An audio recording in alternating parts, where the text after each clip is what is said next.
Shalom, family, and thank you so much for joining us for this week's weekly news update. And it's always my privilege and honor to sit with you for these weekly news updates. And we get together to make sure that we are informed on the things that are going on. One of the things we like to say around here, you hear me say it all the time, but I like to keep reminding us because one of the things we keep seeing is people continuing to get overwhelmed. And so we want to continue to be informed without being overwhelmed. And that is really a big deal, folks. It's really a big deal because there's a lot of folks that are very much falling under the power of anxiety and not able to function properly. Thank you, my brother, for the 5x5.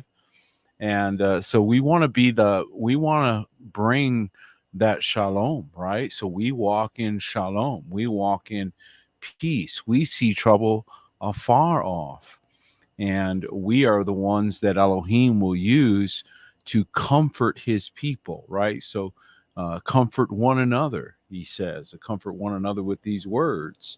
And so we know that words are used to comfort. And so one of the things that we need to realize is that we're used many times in situations as a barometer. So if you get excited, then they get excited. But if you're calm, then they're going to be calm. And so this is why it's so important for you, especially you are the brighter lights, you're the remnant, you're the chosen, you're the ones that Elohim has selected. Look at you gathering to get updates like this, to gather for Shabbats, to gather for meetings and information that others are not paying attention to. And so that should tell you by itself that you were selected to be a light in darkness, right? And so to give people light. And as children of light, one of the things he specifically says is that we would see these things happening. So we were given warnings, we were given prophecies, we were given direct predictions that are accurate about the things that we would see. And so this allows us to review events from the biblical worldview, from the 10,000 foot view, as I like to say, while we watch the scripture come to pass. So this builds our faith and encourages us. But then in addition to that, we're also able to mark time with the scripture because that's the only time that matters. Amen. Now you're going to see a lot of people doing this. You know, every periodically you see these guys with the rapture watches and right. This is where the overwhelm comes in, the anxiety comes in. You should be walking in such a way that it doesn't matter. You should not feel any trepidation. You should be already obeying. You should have already repented. If you needed to get water baptized, you already did that. And so let me encourage you to not dawdle, especially as you see the day approaching. And scattered throughout the United States and all over the world, really, are brethren who will happily put you in the water and happily walk with you through that process and encourage you in your new walk with Yahusha as you come into the faith passed down from the very beginning. And so one of the things that we have to be careful about is the deceptions that he warned us about in Matthew chapter 24.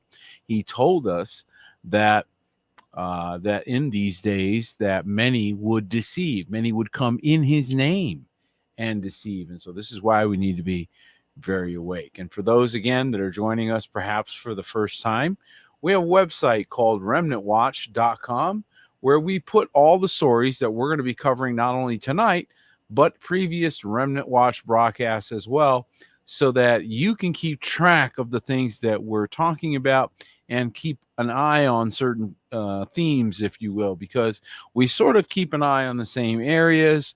We know from the scripture what theaters to watch. Of course, the Middle East is a big, huge area and a part of the world that we have to keep an eye on from a biblical perspective. And so on that note, let's get into the news. And tonight's top story, we see that the world is losing its patience. The Arab world is losing its patience with the situation going on in Gaza. And Erdogan, who is the president of Turkey, directly north of Israel. Okay, so we're talking literally directly north. And Turkey's Erdogan calls on Islamic world to take action over Gaza. President Recep Erdogan on Wednesday called on the Islamic world to take united action following the latest Israeli strikes on Gaza, which we talked about last week, right? I have some words to say to the Islamic world. What are you waiting for to take a common decision? Erdogan told lawmakers at his AKP party, adding that Israel is not just a threat to Gaza, but to all of humanity. Okay, so we see that there's some definite sword, some definite chest beating and uh, uh, drum banging going on there. And what I believe we're going to continue to see, Saints, is we're going to continue to see this narrative pushed, where essentially you're going to see this conflagration. This was not just prophesied in the scripture. This is also one of the tenets of belief of a very powerful group that is orchestrating a lot of these events. So they intend to do a different thing than what Elohim wants to do, but they still want the same conflagrations. And so it's about to get dicey. Meanwhile, back at the ranch, we're seeing that Israel is not being affected, at least not to this point, by any of this saber rattling and rhetoric. Israeli tank advance into Rafah Center despite the global outcry. So we talked about this last week. They were going ahead anyway, and of course they did. Israeli tanks advanced to the center of Rafah for the first time on Tuesday. Witnesses said 3 weeks into a ground offensive in the southern Gaza city that has stirred global condemnation for its continued civilian toll. Tanks and armored vehicle mounted with machine guns were spotted near Al-Awda Mosque, a central Rafah landmark, the witnesses told Reuters. The Israeli military said its forces continue to operate in the Rafah area without commenting on reported advances in the city center. So they're going to continue this military operation. And I don't believe that Netanyahu is in a very, very difficult spot right now. So the squeeze is definitely on.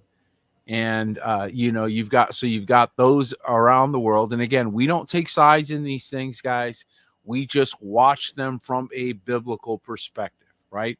So we're not concerned about good guys and bad guys. That's a paradigm that they want us to go into, and a quagmire, if you ask me, a false dichotomy, because you're deciding between two who both are guilty of crimes. But nevertheless, we watch it again from a biblical perspective. And Netanyahu is in a very difficult spot, as we've talked about before, because there's personal pressure. Well, there was personal pressure on him before this. So many suspected that this was meant to, we're not even talking about his former charges. Like, those are gone. We don't even discuss those. Those don't even come up. But now new things have come as a result. So this has put him in a very difficult spot.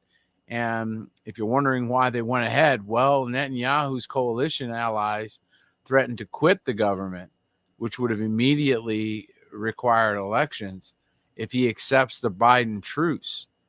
So he's being put to the fire. Two of Benjamin Netanyahu's hard right coalition allies on Saturday night threatened to quit the government if he goes ahead with the truce deal outlined by Joe Biden. The U.S. president announced on Friday that Israel had offered a new roadmap towards a full ceasefire, including the release of hostages held by Hamas militants in the Gaza Strip. And so, of course, our prayer is always for peace, right?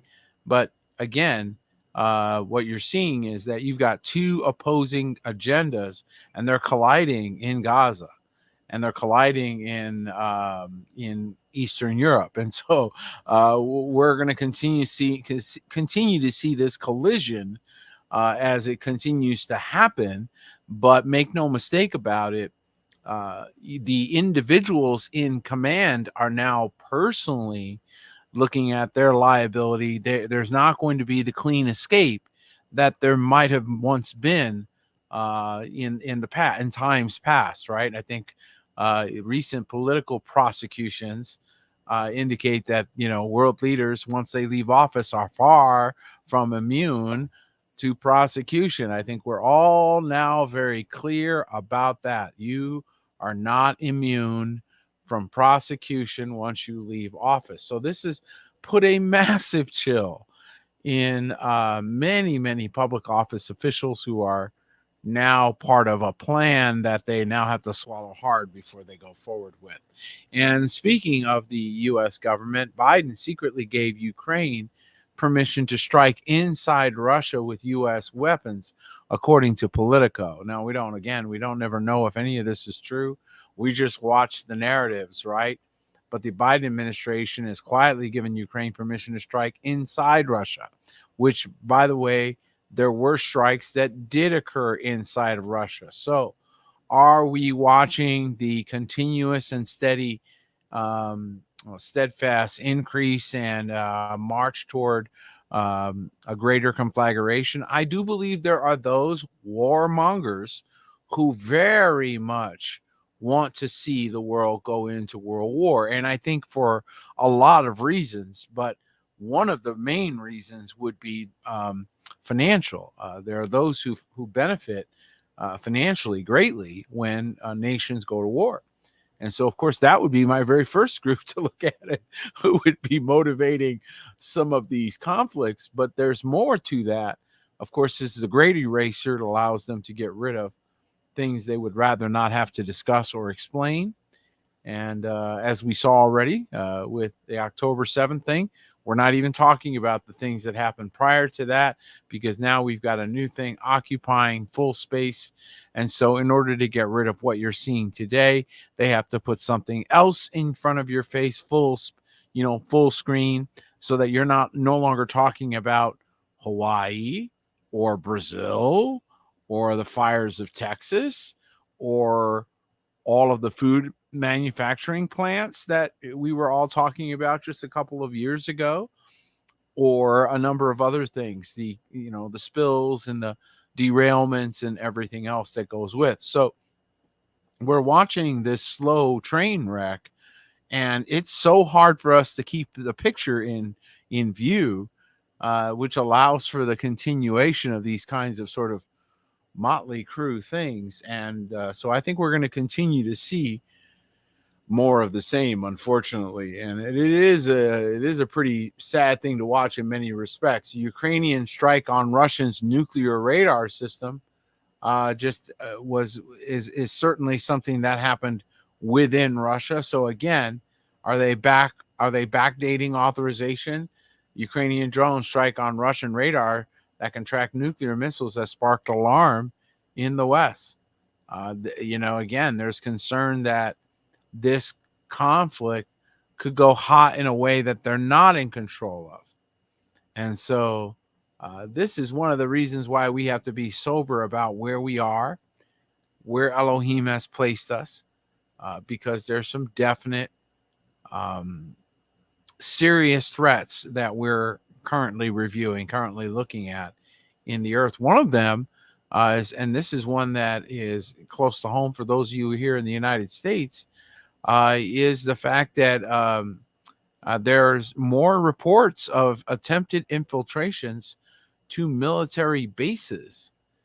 So this is a new kind of trend that continues to be in the news. And a Navy admiral is warning the Russian and Chinese nationals continue. They're trying to infiltrate U.S. military bases. And U.S. Fleet Forces Commander Daryl Caudle said breaches are seen every week. What? Every week? It comes amid an 8,000% surge in Chinese migrants at the southern border. And so national security is being jeopardized by a wave of Chinese and Russian nationals sneaking onto U.S. military bases, a top Navy admiral has warned. So we're not aware of everything that is going on around us, but what we do know is that it is starting to look a lot like a setup. It's starting to look more and more like a setup. And so this is why, again, it is very important for you, wherever you are, to be in the place that he has assigned, just to be certain. Get a confirmed word so you know you're where you're supposed to be.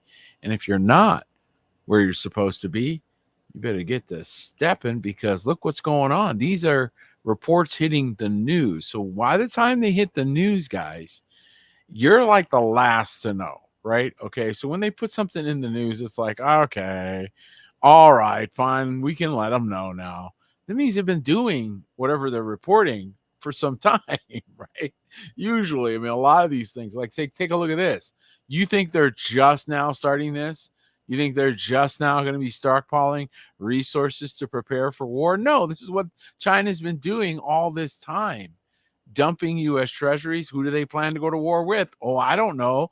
The guys they're dumping their treasuries, probably, right? China's rapid accumulation of commodities, actual physical commodities, has drawn global attention and led some analysts to speculate President Xi Jinping's country is girding itself for war over Taiwan. Xi seems to have studied the sanctions playbook the West used against Russia over Ukraine and subsequently initiated long-led protective measures to batten down the hatches of China's economy to resist similar pressure. So if you know that the playbook of your enemy is usually to give you sanctions when you do things they don't want you to do, you might want to get ahead of those sanctions by buying the things that they sanction before they sanction you. Does that make sense? So this is starting to get interesting. And I told you guys, this is a multi-dimensional, multifaceted war front.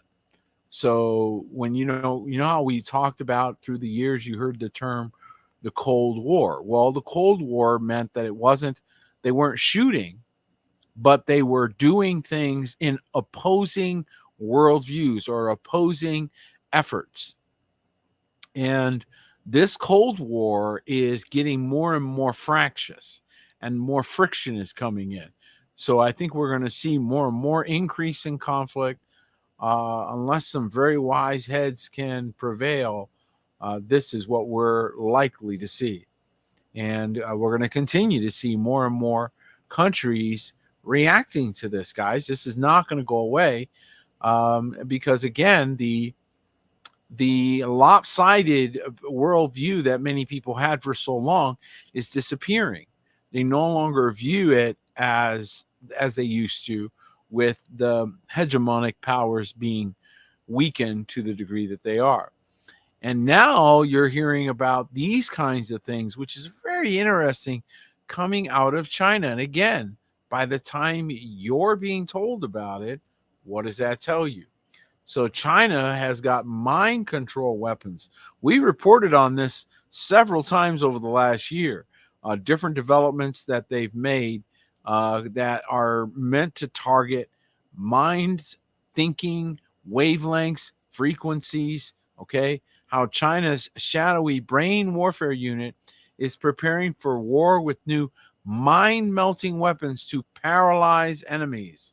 Wow, this is getting interesting. Does this not look like a sci-fi movie to any one of you? China is gearing up for all-out war by readying to disturb a disturbing trove of mind-melting weapons, experts have warned.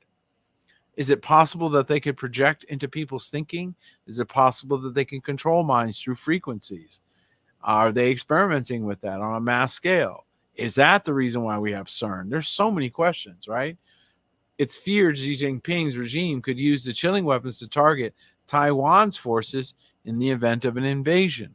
So again, they keep pointing this stuff at Taiwan, but didn't we just hear about the 8,000% increase in Chinese nationals coming across the southern border, targeting U.S. bases? Do you guys understand what's going on? So that's why I thought I'd tie those together, because while on the one hand, they talk about technology and they use Taiwan as the sort of target, don't think for a moment that they can't still use those same technologies in any theater of operation. So we are in for some very interesting times. And saints, understand this: as the tide turns, which is what the scripture says will happen, the tide turns in favor of the remnant. So then the enemy knows that he is cast down and his time is short. And he says in the warning in the scripture is, woe to the inhabitants of the earth and the sea, for the devil hath come down from heaven with great wrath, knowing that he hath but a short time. And so when these things start to accelerate, we know that this is where we're headed. We're winning, but that we got a sore loser on our hands. Okay. That's the way I can put that. You're seeing the awakening, but you got sore losers in government. You got sore losers in business. You got sore losers in banking. You got sore losers in various bureaucratic forms throughout society. That while the die is already cast and the win has already happened and the lights are already on for reasons that are beyond normal, so they're not sane, so we're dealing with insanity, they continue as if they can't be. They're like the emperor with no clothes. They just continue walking as if everyone's still under their spell when we all can see them. It's the most awkward thing that we're all watching. It's a giant gaslight. And so that eventually ends, and we get down to screaming and running and throwing things and doing what criminal minds think to do to get away from accountability rather than face judgment, right? So this is what makes you different. Is you bowed your knee now, they're going to bow. They're just going to bow by force. And so this is why you're going to continue to see a multifaceted war erupting all over the world. And one of the ways in which we talked about this war manifesting is financial, because what is the root of all evil? The love of mammon, right? So whoever's controlling the mammon, man, they got the world by the shorts, right? So they want that. And Thailand just announced its intention to join BRICS, accelerating the dollar's demise. So we just added another nail to the coffin. Thailand is a big producer. A lot comes out of Thailand, okay? Has announced its intention to become a member of the BRICS economic bloc in a move that could accelerate the demise of the U.S. dollar. It's another buyer of treasuries, another buyer of our debt that is no longer going to be buying, is now selling that debt and is going to be going and doing trading a different way. The die is cast. It's starting to shift. And those that are in the know, well, they're picking up on it, right? And so they're starting to realize that this is the direction these things are going. Look what's happening this coming month. This is why we keep an eye on all of this, guys, because if you only watch the kinetic news, then you miss the stuff that's going on behind the scenes. So while they got you distracted with nonsense prosecutions, okay, while they have you distracted with theatrics, you got serious things going on all over 97 countries.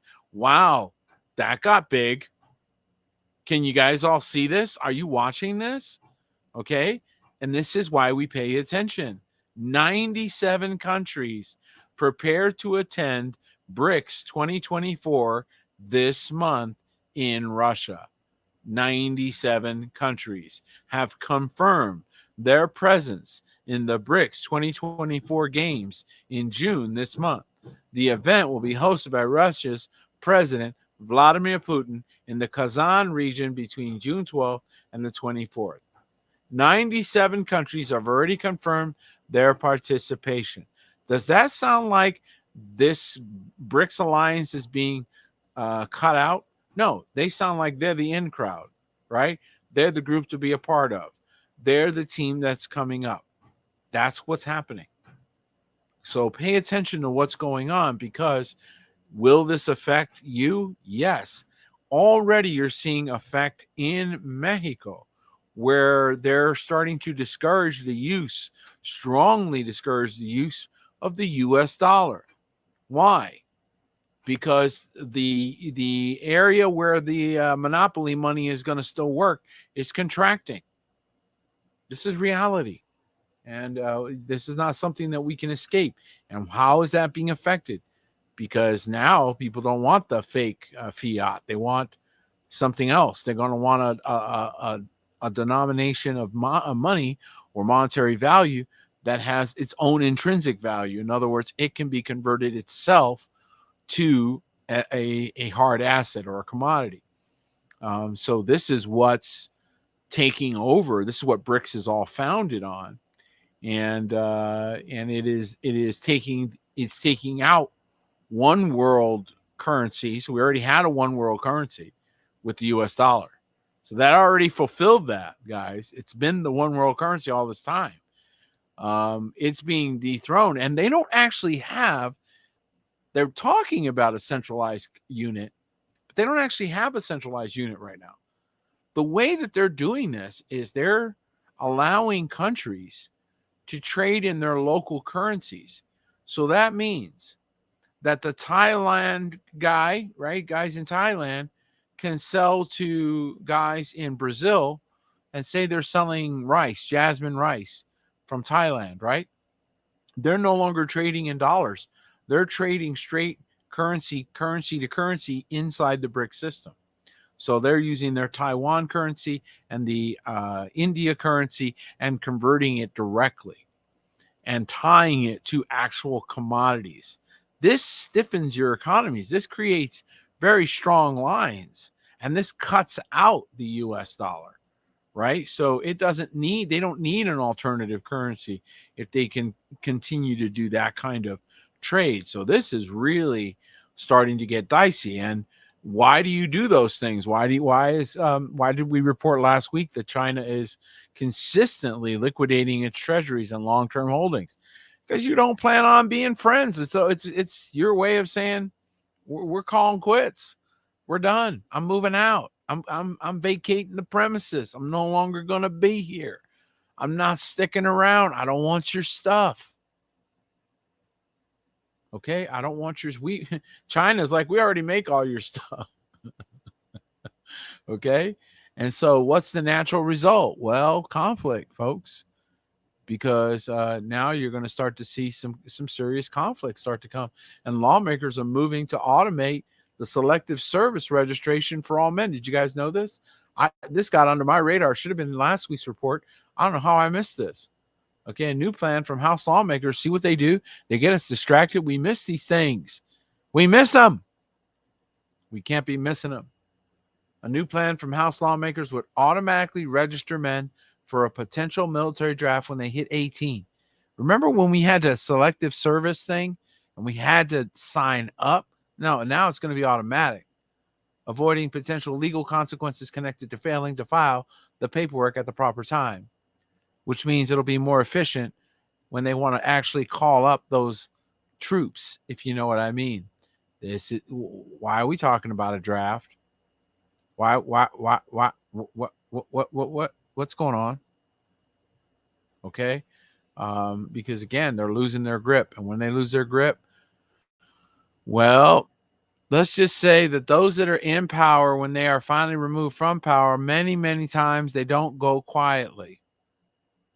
And so this is likely to get nasty before it gets better.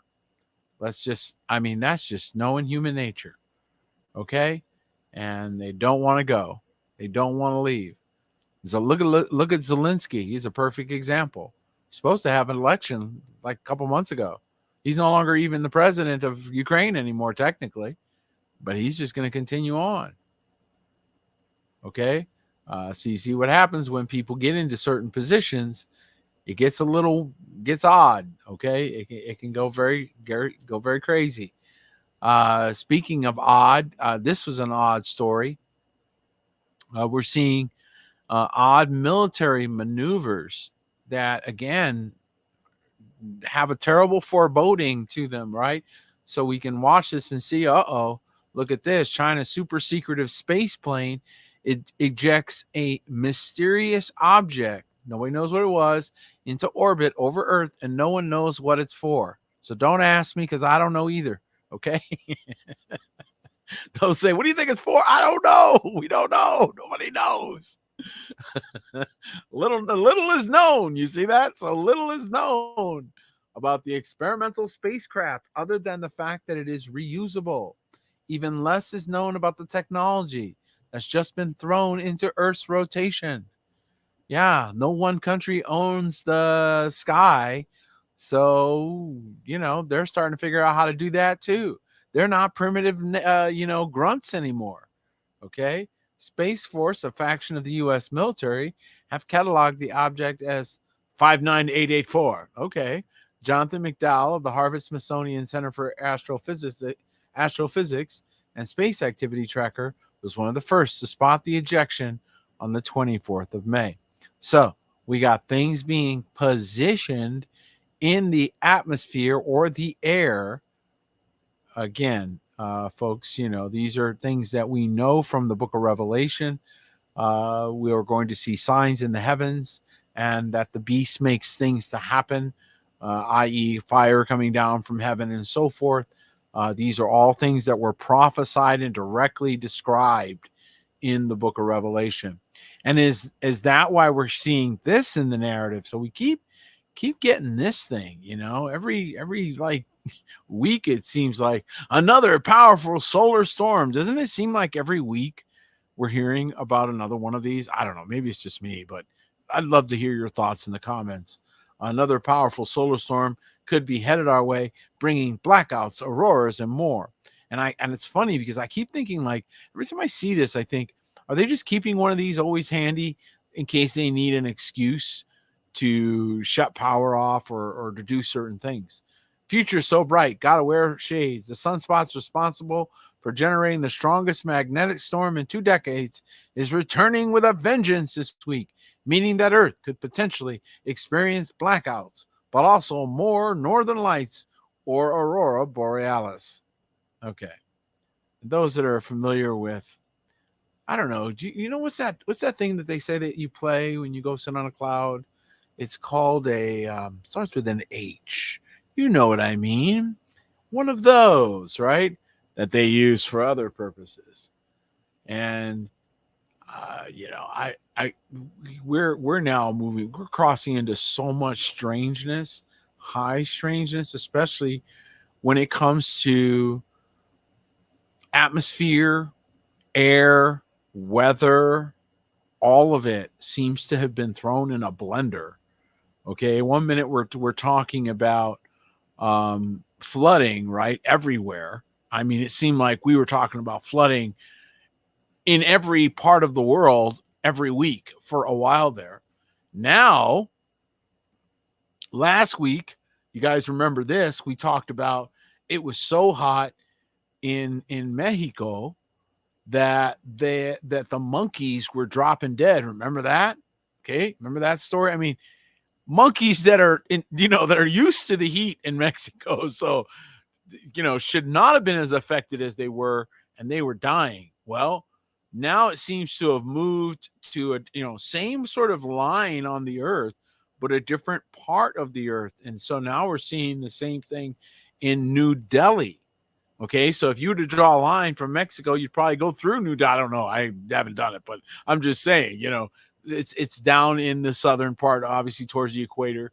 And so New Delhi records highest ever temperature of 52.3 centigrade as North India swelters. I believe that's like 126 degrees Fahrenheit for Americans. Okay, brutal weather forces schools to close in several cities and raises the risk of heat stroke for people working outdoors, which, by the way, is no joke. And it hits you really hard, and you suddenly don't know where you are. You suddenly can't think straight. I experienced this in Israel, and it was no fun. People in northern India are struggling with an unrelenting weeks-long heat wave, with temperatures in India's capital soaring to a national record of 52.3 degrees Celsius. Yeah, 126.1 degrees Fahrenheit, the government's weather bureau said. Goodness, that is hot. Okay? And I mean, and I live in Arizona, and that is hot. All right, that is some serious hot right there. And as a matter of fact, this is also from New Delhi, and they're reporting that, of course, the livestock are really taking it hard. Okay, so animals are collapsing, and this is exactly what we saw last week, but we saw it in Mexico. So did the bubble move? Like, what happened here? Right? Is there a heat bubble moving across the earth, hitting certain spots? I don't know, but man, this is rough. Okay, New Delhi, animals collapse. People jumped on water tankers with buckets amid shortages, and government employees changed their work hours as blistering summer heat kept its grip on northern India on Thursday. Although Thursday's readings were marginally lower in Delhi than the previous day, when the one area recorded an all-time high of 127. Come on. The region still saw temperatures touching 47, which is 116 degrees. Okay. And I've been in that kind of heat here in Arizona, where it's like 120, 119, 118. Very rare. We've only had it on a few occasions up in the Phoenix area, and you can barely breathe. It is suffocatingly hot. Okay, so add another 10 degrees to that. Wow. Just wow. And it really is exponential. Every degree is exponential. And so we're seeing more of these kind of extreme weather events with rain, tornadoes, hurricanes, earthquakes. Now we're back to the heat again. So it's like every week we're looking at catastrophic weather behavior that's unprecedented. All right. Stuff we've never seen before. So, Texas seems to be a honing ground for all the amazing things that have been going on. Massive melon size. This just came out. Okay. I was looking for an update on this story, and I got this one. Massive melon size hail could be a Texas record. So another record. Who knew? Okay. Brick-sized chunks of ice surpassing the DVD-sized hail that fell last week. So even bigger. And that's the story I was looking for, was the one with the DVD size hail. And I found this one. An extreme rotating thunderstorm dropped cantaloupe size. Come on. I never even heard anything like this before. Cantaloupe size hail, and produced a tornado in the Texas Panhandle on Sunday. Part of a larger severe weather episode that took storms all the way to North Dakota. One of the hailstones was at least 6 inches in diameter, if not larger. It could be declared a Texas state record. The stone was recovered by Val and Amy Castor storm chasers with News 9 in Oklahoma City. Can you believe this? I mean, bigger than a DVD, man, melon size. We're talking... You got melons falling from the sky. Wow. Can somebody say severe weather? Okay, so it's coming from every direction. It's coming like the Egyptian plagues, man. It is coming from every direction right now, and it's going to keep coming because men have got to repent. And so here we're seeing this narrative hasn't changed. I told you guys, we started watching this. We're tracking this thing flying in. We're tracking it. Okay. And I don't have to I'm not going to keep saying this because I don't want to draw too much more attention. But you know that they're building this thing. And now they're saying, up. It's official. It's official. Okay. Well, so, just one thing real quick, the name of the lab that's isolated the actual viral package, if you will, for review by independent study would be great. Crickets. Okay, so again, guys, don't get caught up in some of this spin, but be aware that they're moving in this direction. So understand what's happening right now. And it's all about fear. Remember, the largest industry in the world is all run by the fear of loss. Okay, largest monetary industry in the world. And fear is its power. So they use fear as their power. And this is why you're going to keep seeing this kind of stuff put into the record, to keep it there, to keep putting it out there, to keep talking about it. Dengue cases in America surpassed last year's record high, the WHO says. Who says? Who says? Who says?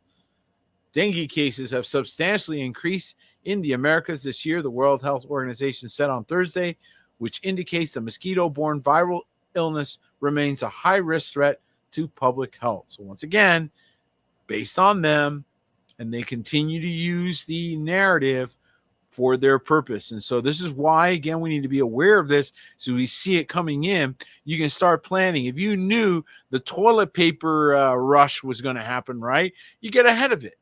You see it coming, you go, I see where these guys are going. We've been here before, right? Well, we've been here before. So plan accordingly, because it looks to me like they're at least going to try, at least in some parts, to do this again. Because they're not quitting with this narrative at all. They continue to sell us this idea. More than 4 million chickens will be culled at an Iowa farm where bird flu was found. It was found. We found it. We found it. Is that kind of like my lunch break? They found it? I don't know, but it's very suspicious, okay? And more than 4 million chickens will be slaughtered to prevent the spread of bird flu. I'd love to see a write-up, a virology write-up on this. But anyway, bird flu after the virus is detected at a commercial egg-laying facility in Iowa, the state announced on May 28th. The Iowa Department of Agriculture and Land Stewardship. Doesn't that sound official? My goodness, that sounded official. Let me say it again. The Iowa Department of Agriculture and Land Stewardship. Ooh, puts a shudder through you, doesn't it? Said in a statement that a coordinated effort with the U.S. Department of Agriculture led to the detection of a highly pathogenic avian influenza HPAI case of the H5N1 strain. Dun, dun, dun. And everybody right then glazed over and don't know what they're talking about. But don't you guys remember that we just heard them say not very long ago that they had no way to test for these things? Don't you remember them telling us that? Okay. And now they're trying to tell us that 4 million chickens will be culled at an Iowa farm. All right. Well, thanks for letting us know. Okay. Guys, the days of mass production are really coming. You know, this is coming in for a landing. So I hope you all are starting to think differently about the way in which you obtain your resources, what you plan on, what you count on, and so forth, because there does seem to be a concerted effort. Either that, or there seems to be an awful lot of coincidences. Now, here's another coincidence. I'm sure you all will find this very coincidental. A massive fire breaks out at an Illinois farm housing over 1 million chickens. Look at that. They didn't get any flu, but they had to go. All right. At least 1 million chickens caught fire Wednesday night, killing mass amounts of poultry and causing significant property damage, reports say. Authorities were alerted in the fire at Farina Farms and poultry farm around 6:30 and so on. And they had to go over there, and there's engulfed in flames that reached between 13,000 and 15,000 feet high. Goodness. Oh my. That's some big flame. That is big flame. My goodness. The cause of the fire had not been determined.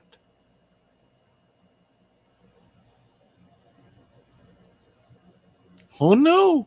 What happened? Oh no.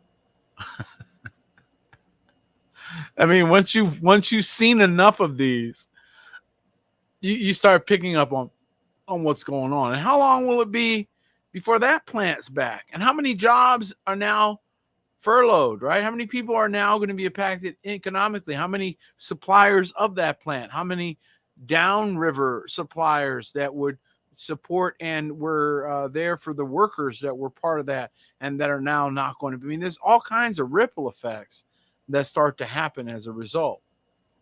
And when you're planning on a conflict, one of the things that you need to deal with in order to survive it is you need to deal with casualties. So I found this story really interesting when I think about it from that perspective. Okay. Look at this. Inside China's AI hospital, RoboDoc, world's first AI hospital, unveiled in China with robot doctors who can treat 3,000 patients a day and will save millions. A futuristic medical care is expected to lead to the cultivation of highly skilled doctors. The world's first AI hospital where robot doctors can treat 3,000 patients a day has been unveiled in China. In China, dubbed Agent Hospital, the virtual facility will have the potential to save millions through its autonomous interaction. And so they're going to, oh man, this is scary stuff, man. The machines are doing the operating, guys. Are we seeing it? This not look like the Matrix, man? Remember in the Matrix where they put Neo on the bench and they have those things sticking in you, all these, oh my goodness. Wow. We've reached that point, guys. We're coming in for a landing. It's getting wild. It's getting wilder and wilder. Okay, getting back to Hale, Denver, Mile High Stadium, right? Mile High City doesn't want to be excluded from the hail fund. So Denver's metro is hit by the largest hail in 35 years. I meant to mention this earlier. Baseball-sized stones pummel the area. So it's not just Texas. Colorado is also getting slammed by huge hail. So who knew, right? Metropolitan area intense hailstorms Thursday, which led to the largest hailstorms recorded in the county in the last 35 years. How many times recently have we said record this or record that? Like some kind of record rainfall, wind, record hurricane, record fire damage. Funny how we've been saying the words record and record this and record that kind of a lot. Don't you think? Yeah, I think so. So um, that's kind of interesting. Shifting gears a little bit.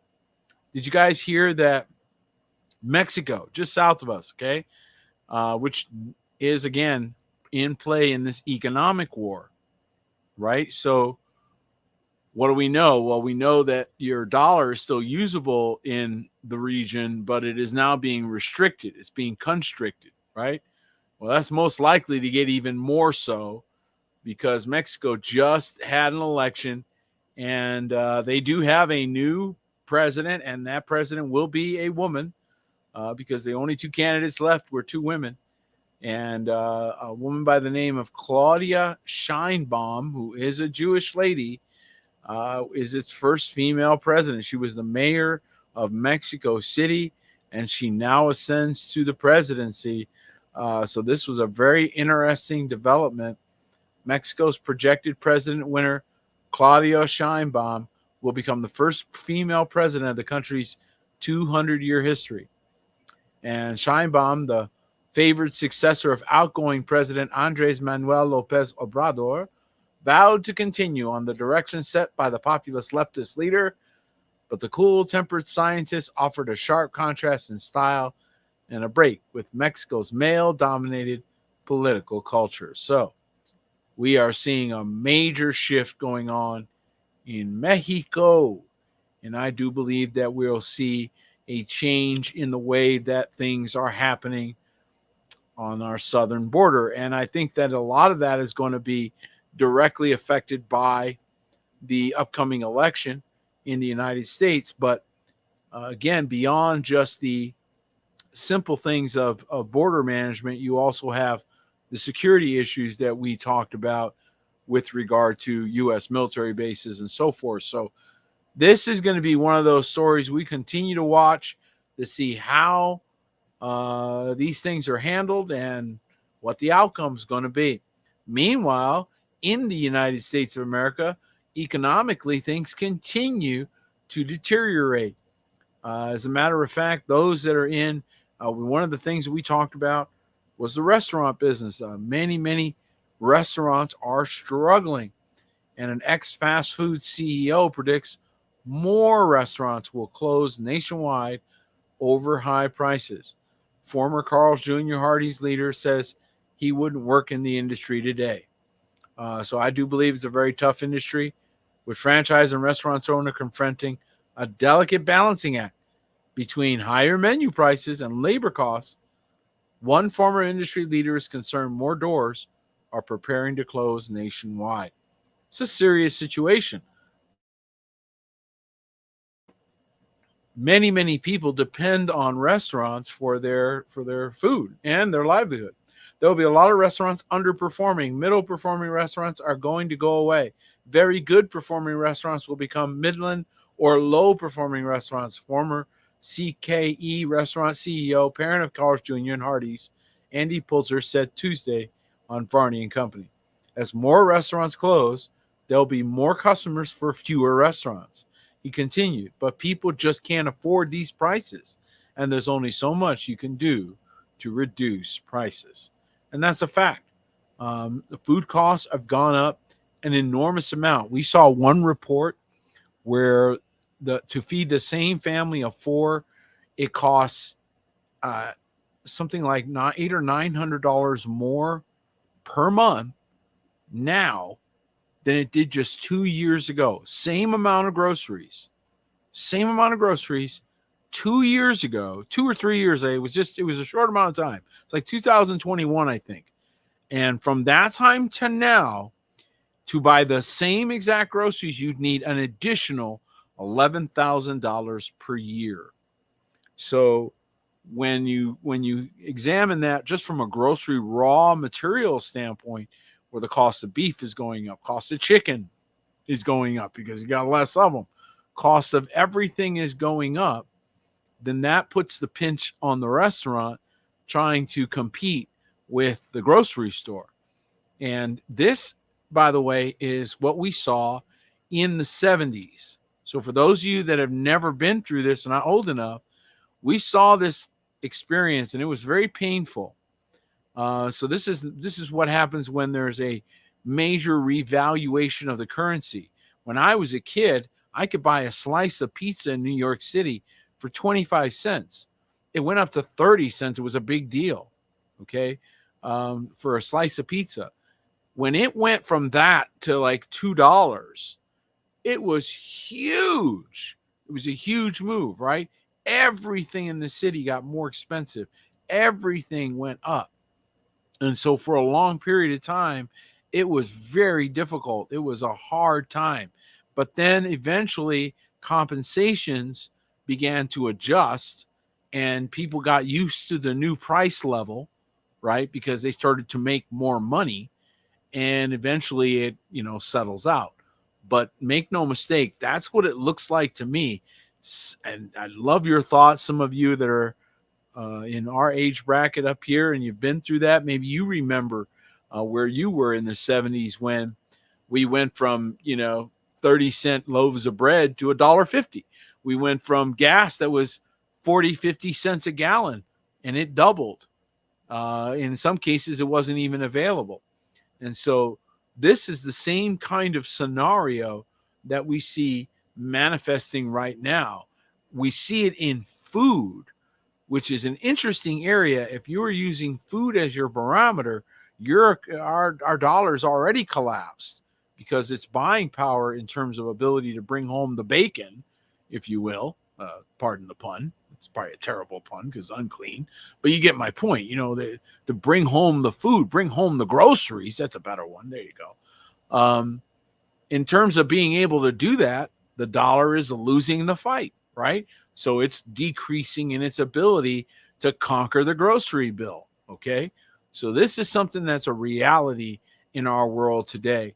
And I do believe that we're going to continue to see more economic warfare, not less.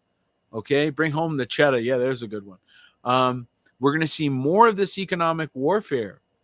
okay, because of the BRICS thing that's going on. It's harder, it's going to get harder to import, to offset losses.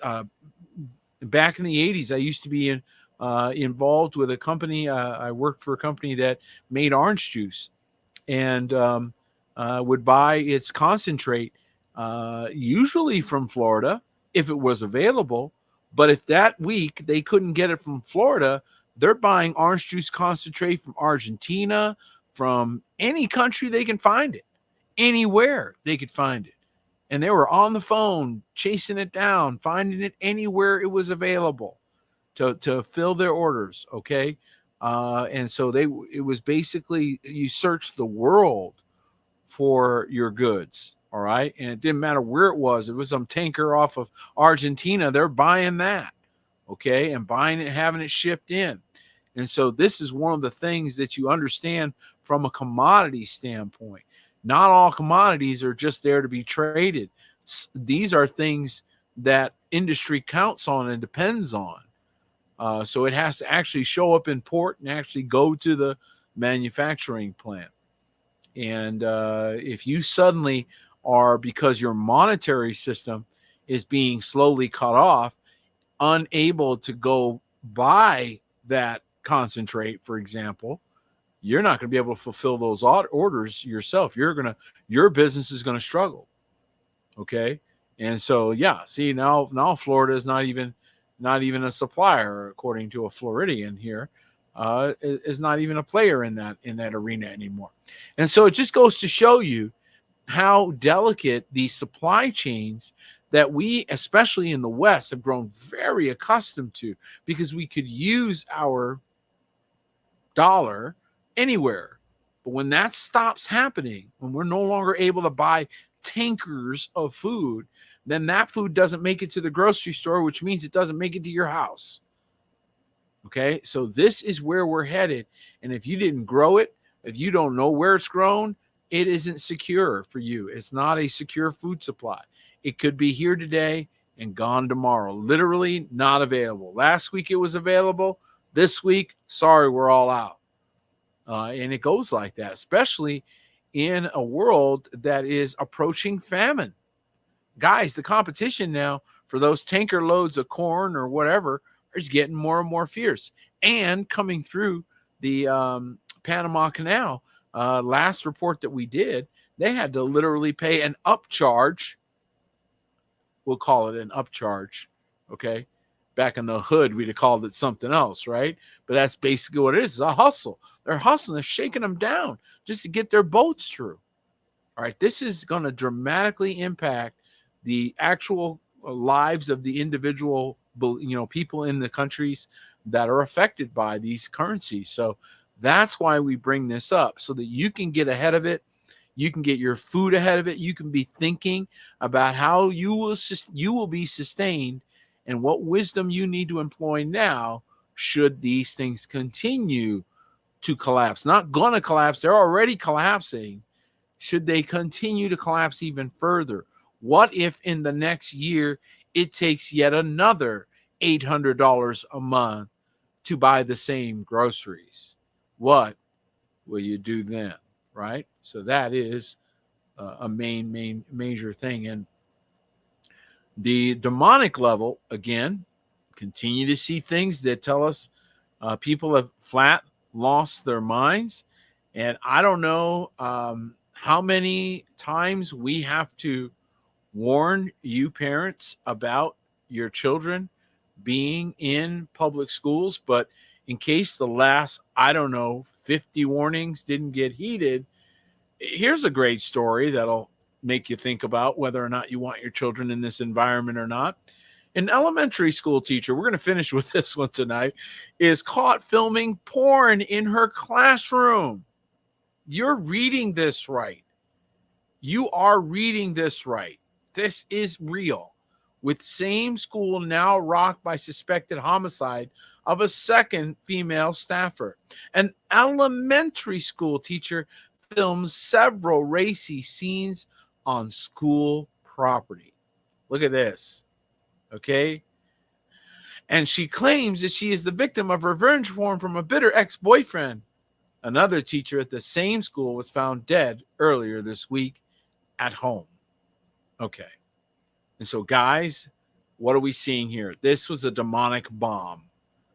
And you don't get mad at the people. We remember that we do not wrestle against flesh and blood, but against principalities and powers, against wickedness in high places. So because these schools and these places have open doors to Satanism, to witchcraft, to evil, they're becoming thoroughfares of demonic activity. So when you see this level of perversion coupled with death and destruction, so what are we looking for? We're looking for the devil's mark. Steal, kill, and destroy is what we're looking for. And we just saw two examples right there in a short amount of time. One life now destroyed and another life gone. So both destroyed, really. Okay? Demonic activity going on. And somebody's asking, where was the former teacher? Texas elementary school. Doesn't say where in Texas, but it was a Texas elementary school. So the story is on Remnant Watch. If you want to go on over there and dig a little deeper into the details, you can get more information. But what we continue to see, all of you, hey, Kelly, good to see you from New Zealand. We love you. What we continue to see is the degradation and the spiritual influences that are now manifesting and capsizing these institutions. So it's not just their policies, it's the spirits behind the policies that you're now discerning. So when you're going, what, you guys just changed this new program and maybe it's a business or whatever, you're going, what made you do this? This makes no sense. Now you know why. It's being demonically inspired. The demonic is walking in. Remember, the devil hath come down with great wrath, knowing he hath but a short time. And so we are more and more encroached by evil spirits. We are surrounded by them. We're going to be dealing with that for some time. And that's why we encourage you to be sober and vigilant in this hour, to be informed without being overwhelmed. Well, that's our report for tonight. I pray that this has been a blessing to you. Please like and share with your friends. We certainly want to encourage every believer in Messiah to be strong and courageous in this hour. Well, that's it for tonight. Thank you for joining us. May Elohim bless each and every one of you. Good night.